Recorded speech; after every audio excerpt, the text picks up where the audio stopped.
My guest is Dr. Stanley Martin. He is the System Director of Infectious Diseases with Geisinger. And Dr. Martin, where does Pennsylvania stand in its battle with COVID-19? Well, we may be doing a little better than some states, but that's not saying much right now, unfortunately. The numbers have continued to increase quite dramatically. We've been on a slow, steady increase since about mid-August. And we see now that the slope of that curve in terms of new cases are really starting to take off. So are there data points to suggest that the virus is emerging more strongly in certain places? You know, it does tend to fluctuate from county to county. For a long time, for instance, Centre County had the highest rate of Pennsylvania. But that has shifted a little bit, and it continues to shift a little bit. Obviously, when you look at just total number of new cases or total number of cases, you see our densely populated areas, of course, like Philadelphia and Pittsburgh, being where a lot of cases are. But in terms of rates of new infections, it can fluctuate quite a bit from county to county. When COVID first hit the scene, obviously it was big in major metro areas like the New York City area. And as the years progress, we've seen it really start to expand into rural areas. How has it been affecting systems there? Yeah, it really has. Some of the counties in central Pennsylvania, of course, have had some of the highest rates of infections as a result of spread from nursing homes, outbreaks with nursing homes, schools, and just even in our community, right? The state of Pennsylvania as a whole is now looking at anywhere from 2,000 to 4,000 new cases a day. And a lot of those are coming from our rural areas, right? And it's starting, I think, to put a strain on some of the hospitals in the central region. For people who might live in a metro area, have access to hospital and medical care, can you give an idea of what the medical situation is like in those rural counties? Well, it can be challenging, right? Because a lot of our hospitals may not be the same size in terms of bed capacity and having the ability to treat as many patients. And we are seeing hospitals, of course, that have to take care of a population spread out over a larger geographic area. And so patients oftentimes have to travel farther distances just to even find medical care or to be seen at a hospital.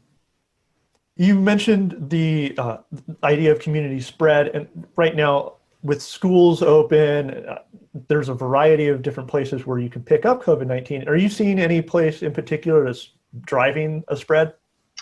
At this point, it's not just any one area. Like I said, some places seem to have always been a challenge, I guess I would say, in terms of trying to control the infection. Nursing homes, skilled nursing facilities, schools can certainly be a place, and I'm talking about anywhere from kindergarten up through universities or trade schools can be a place. But honestly, we're seeing so many infections just coming from the general community at this point that you can't put your finger on just one thing anymore at this point. So some Geisinger hospitals have restricted visitation. Is that intended to help protect staff from infection? Yeah, staff and patients, right? Because we are still taking care of everybody else who still needs to be taken care of, right? So it's not just the COVID patients, it's patients who have heart disease, it's patients with cancer, it's patients with all sorts of medical problems that need our help that we need to take care of. But while they're here, we need to make sure we're protecting them too, right? That they're not getting COVID from unwarranted potential exposures. Earlier in the year, we had the pause on elective surgeries. Have we seen a rebound of people coming back and getting their medical care despite COVID? We have. There certainly was, as the COVID numbers came down because of the statewide mandates and restrictions, we did see kind of a rebound in activity when it came to a lot of medical services that we provide. And we've continued to try to maintain that level of care because we saw in the past when a lot of those other areas of medical care were decreased or shut down even, patients suffered as a consequence, right? People were not getting the type of medications or the type of care that they might need for their routine medical problems. So as we come into the winter, flu and cold season is a normal thing, and on top of COVID, that becomes a problem. So how similar are flu and cold symptoms to COVID-19? Yeah, a good question. They are very similar, right? There may be some things which are a little bit more common with COVID, and obviously COVID is deadlier than these other respiratory viruses. But for the most part, your doctor or provider is not going to be able to tell when a patient shows up in a clinic with a cough or a low-grade fever. They're not going to necessarily tell, is this just a cold virus? Is this the flu? Or is this COVID? And the rapid diagnostic tests that we have in some of our centers are going to be crucial for patients in being able to determine what's what. So what separates a concerning case of COVID from a normal one, and also what separates a concerning case of COVID with a concerning case of the flu? Yeah.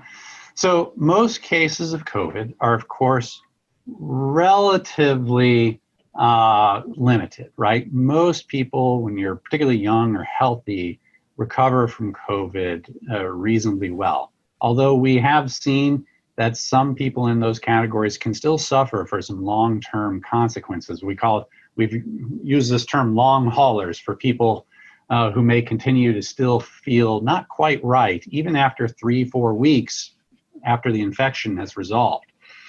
Now, if you're not in that category, if let's say you're older, 65 or older, or let's say you have some other underlying medical problems like diabetes or kidney disease or lung problems, even obesity, we have seen, is a big risk factor for progression of COVID to a more serious condition.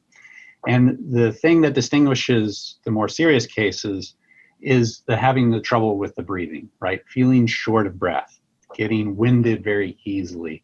And that can progress rapidly, sometimes usually about 4 to 7 days after the symptoms really kind of start. We might see that progression of trouble with the breathing start to kick in. And those patients, particularly if they're having trouble with their breathing, do need to be seen, of course, in the hospital so that we can try to help them for sure. Influenza can do that too sometimes. Certainly in the elderly, the very young, pregnant women are people who have other kinds of medical problems. And of course, every year, 30 to 50,000 or so Americans die from the flu, right? I mean, that's just a normal annual occurrence. I guess the one big difference is with the flu and with COVID is we have a great mechanism for preventing infection with the flu, right? We have the flu vaccine. And that is very effective at preventing flu and preventing people from getting very sick from the flu. And that's something that everybody should be getting, particularly this year. You mentioned earlier the concept of long haulers. What exactly is a long hauler, and how long can you haul COVID for? Well, the short answer is we don't really know just yet, right? We're still kind of learning a little bit about this. But we know that people who have suffered from COVID and have even gotten better can still have some problems occur down the line. Some of these problems are related to an increased risk for blood clots, whether they're in the arms, the legs, or even the lungs, trouble breathing, lung damage, secondary infections like bacterial pneumonia, other heart problems, and just ongoing fatigue, just not feeling like their normal self. We've been dealing with COVID-19 now for almost 7 months on a widespread basis. How has treatment evolved? Yeah, treatment has evolved quite a bit. And I will say we've gotten a lot better at treating COVID. And if you look at, the rates of people who die in the hospital from COVID, it has come down compared to how it was back in March or April. And in part, that's because we have gotten better at treating it. We've learned a lot from doing clinical studies about how to treat it, particularly things like corticosteroids and some antiviral therapies like remdesivir, some people may have heard of. There's a new antibody therapy, which has just been given an FDA emergency use authorization for treating more mild to moderate cases, people who don't require that oxygen quite yet, who are outside the hospital, which may also prove beneficial. So I think we're seeing an evolution of new treatments, and we're going to continue to see that, which is encouraging. But probably the thing that we put our most hope in, of course, is prevention, and that's probably going to be through an effective vaccine. That's exactly where I was going to go next. Let's talk vaccines for a bit. We recently got some good vaccine news this week, but are there reasons that we should not, keep the champagne on ice? Well, there's still things that we don't know yet, right? I mean, essentially what we've been given is a press release by a drug company, right? So we have to understand that there's some limitations in what we can learn from that, right? So we know that they've had about 44,000, somewhere in that range, patients in a clinical trial, phase 3 clinical trial for this vaccine that's produced by Pfizer. And when they do that, they're giving half of people a placebo, right? Just a shot with nothing but a little salt water. And the other half are getting, the actual vaccine. And they're following these people over a couple months to see what the rates of COVID are. And they are reporting that they're seeing something like a 90% efficacy in terms of preventing COVID, which, if it's true, is quite amazing. That's certainly much higher than we would have guessed or hoped for, and certainly would be even more effective than, say, something like the flu shot. Now, we don't know about exactly what patient populations we're talking about, right? If you're a healthy 20-year-old and you get a shot, you're much more likely to do well compared to, say, an 80-year-old with heart problems, right? And so learning some of the gritty details about who has gotten the shots and what those outcomes are, I think is going to be crucial. We also need to learn a lot more about the safety profile of the vaccine and what the kind of follow-up is for some of these patients. It's still going to take the FDA some time to kind of go through some of this data before we can anticipate an emergency use authorization. And even if everything looks great, let's say, glass is half full, right? And we see that this vaccine really is showing us what we would hope it would show us.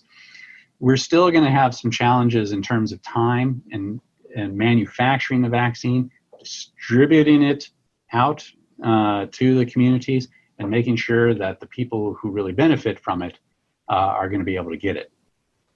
Well, that's a great point. The idea that we have a long time frame to make literally billions of vaccine doses. How reasonable of a time frame these companies are saying? By the end of the year we'll have doses out. Are we looking a little more like 2021? Probably. That's everybody's best guess. Now, there's been a ton of work by the government and by even private entities to plan and to be involved in the distribution process. But it's going to be a challenge in terms of just the numbers. And this vaccine is a little bit of an unusual vaccine in that it's based out of what we call RNA, ribonucleic acid. And so this requires it to be frozen at super, super cold temperatures in order to be kept safe and to be distributed. And that presents some logistical challenges, which I'm sure all of your listeners probably want to hear more about. But it means that it's just not going to be an easy process, and it's going to take time. Well, not only is it going to be difficult from the logistical side of things, there is a built-in reluctance to take a vaccine by segments of the population. So how do we combat that fear by those skeptical of the COVID vaccine? Yeah, that's a really good question, and this is always a challenge. I mean, every year, people don't want to even get the flu shot. A vaccine which we know is exceptionally safe, right? Because it has been given to, thousands and hundreds of thousands of people over the years, and we've done studies with enormous amounts of patients. It's very difficult to get people to understand science and evidence, and there's a lot of misinformation out there, right? I mean, everybody nowadays can go online and find whatever they want to find, and there's a lot of unfortunately just falsehoods out there about these vaccines. And so talk to your doctors, right? Talk to your providers, try to get the information, ask the questions. What are your questions about the vaccine? Don't just jump to conclusions, but ask yourself, well, what would make me want to get the vaccine? And what is it that you're really concerned about? And don't be afraid to ask those questions, and let us try to give you the best answers we can. Given the vaccine will likely have to be distributed in a kind of drawn out stage process, is there a certain segment of the population that should receive vaccines first, and what kind of order would that look like? We anticipate that, of course, people who are at the highest risk of complications from the disease are going to be the ones who should be getting it first, right? So again, the elderly, the people who have the risk factors that we've kind of touched on already for having serious COVID infection and even death are going to be the priority. We also know that our essential personnel in the country are going to be candidates for the vaccine up front. And I'm not just talking about healthcare personnel like doctors and nurses, but people like the police, right? Paramedics, people who are really essential for keeping our society together and keeping it running. Finally, what kind of lessons have we learned from COVID-19? I guess there's a variety of ways we can take it, but let's start with the medical lessons. What has the medical community learned from COVID? Well, we've learned how to do science on a much faster scale. And I think we've also learned how not to do science on a faster scale, right? Sometimes it's not just about learning how to do things right, but how to do things incorrectly, which can be more valuable in the long run, right? I would like to think that as a country, we've learned that we have to invest more in public health, that we have to do a much better job at preparation for these kinds of pandemics, because this is not the first pandemic, right, that we've experienced. And this will not be the last pandemic that we've experienced. In some ways, we're almost lucky that COVID is not as bad as it could have been. And I say that knowing that there's 230 or so thousand Americans that have died from this infection as of right now, which is terrible. And we could have done a much better job at preventing this from the get-go. I think we've learned that politicizing public health has very bad consequences on all of us. And again, I think we all feel like we could do a better job. Well, that's all the time we have. My guest has been Dr. Stanley Martin, who is the Assistant Director of Infectious Disease at Geisinger. Thank you so much, Dr. Martin. Thank you, Morgan. Thanks, everybody. Businesses across Pennsylvania have been hard hit by the national pandemic. PCN wants to help you get your company recognized in your community. Pennsylvania's Neighborhood is a month-long spotlight on your town. PCN will help your company let the community know that you're open for business. We have various advertising opportunities available to get your message out to customers. Contact us at opportunities@pcntv.com to discuss your advertising options. PCN, celebrating Pennsylvania. My guest is Trish Brown. She is the General Manager of Paradocx Vineyards. And Trish, in a year where a lot didn't go right for anyone, what happened to the wine industry in Pennsylvania? It was a roller coaster ride, to say the least. We, as a whole, the wine industry has been trying to offer some amazing Pennsylvania wine to a very loyal set of patrons, across the board in an ever-changing environment.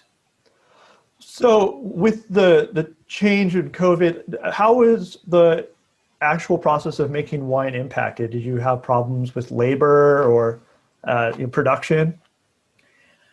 There was the challenge because travel was restricted. So a lot of wineries and vineyards rely on H2A staff members, and all of that came to a screeching halt March 13th, I think. So if you did not have your H2A visas staff members in the country, you were SOL. So how many H2A employees do wineries and vineyards use across the state? That's an excellent question, and I'm afraid I don't know that answer. At Paradocx, we usually rely on one. Okay. So earlier in the year when the state liquor stores shut down and everybody was scrambling to get some form of alcohol, did you see an increase in sales at all? We did see an increase in sales. I think a lot of the small wineries would share the same feedback. The increase in sales, of course, helped carry us through that really rough time, but the increase in sales did not make up for the lost sales that we would have had normally during those months. The one advantage I can say for Paradocx was that we were able to really expand our direct-to-consumer relationship. Well, there's a couple things that you're touching on that I want to get into. So let's talk about this direct-to-consumer avenue. How did this evolve? Are you getting more wine to consumers through the mail? Our online sales were significantly increased through this period. The other thing that was nice, though, was just the exchange. We were receiving emails and phone calls from people who were enjoying our wine through the PLCB stores. And where could they get it? What else do you have to offer? It really enabled us to educate a customer base that we didn't directly have access to otherwise. Now, you also talked about the impact on the lost sales. What kind of lost sales did you lose out on? We were unable to have any of the walk-in traffic. Our events department was completely shut down. And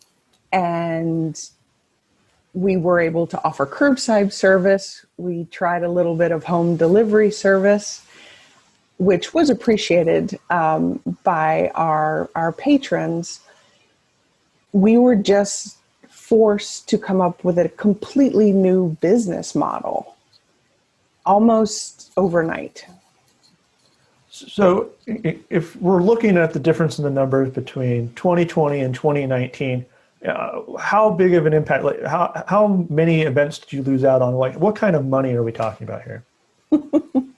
Well, I can certainly only speak for Paradocx, but we are down overall better than 25% for that quarter and a half. So you spoke about the ways that you've adapted. What are some of those ways? Well, we were offering curbside service, which was almost the only source of service that we were able to offer here at the winery. We were able to kind of restructure our wholesale to make sure that our wine was in the grocery stores. We also were able to partner with local businesses around us to be able to meet the needs of our customers. For example, we built a fantastic relationship with a local dairy farm who does cheese. Now, usually when we think about vineyards and wineries, we think of big outdoor spaces. Were you able to utilize much of them at all this year by having socially distanced tastings, or what did your tasting room situation look like, and how did that evolve throughout the summer? Excellent question. We are very fortunate to have a large outdoor space available to us. I know there were a number of wineries in Pennsylvania who did not have that luxury. We worked very hard to operate within CDC guidelines, to follow Governor Wolf's mandates as they changed throughout the season. Social distancing is crucial to our patrons feeling comfortable and safe, our staff feeling comfortable and safe. And we are very lucky. We have received zero pushback from our patrons as far as wearing masks, social distancing, and being very respectful of the guidelines that have been offered. We have heard a lot from bars and restaurants here in Pennsylvania about the dire straits that they find themselves in. Do you feel that vineyards and wineries are in the same kind of financial situation, or have they not gotten the full brunt of the financial impact? That's an excellent question, and I don't think that there's one answer to that, because it depends on what the wineries were able to offer to satisfy the requirements to be open, to be able to serve wine to the customers. I know personally friends who have wineries who were only able to continue with curbside service because they did not have the capabilities to offer the food that was necessary. Now, what are some of the big lessons that have been learned through this whole process? What knowledge has been gained because of COVID? Well, there's always a silver lining, I guess. And I think probably the most positive result of COVID has been the local businesses and communities working together. There are endless examples of caterers and restaurants that are now working with wineries to be able to, offer their customers a fantastic experience. There has also been huge camaraderie built within the Pennsylvania wine community. The Pennsylvania Winery Association has been able to really offer the wineries the tools that they need to continue to move forward in this new environment. Well, that is all the time that we have. My guest has been Trish Brown, the General Manager of Paradocx Vineyards. Thanks for your time. Thank you.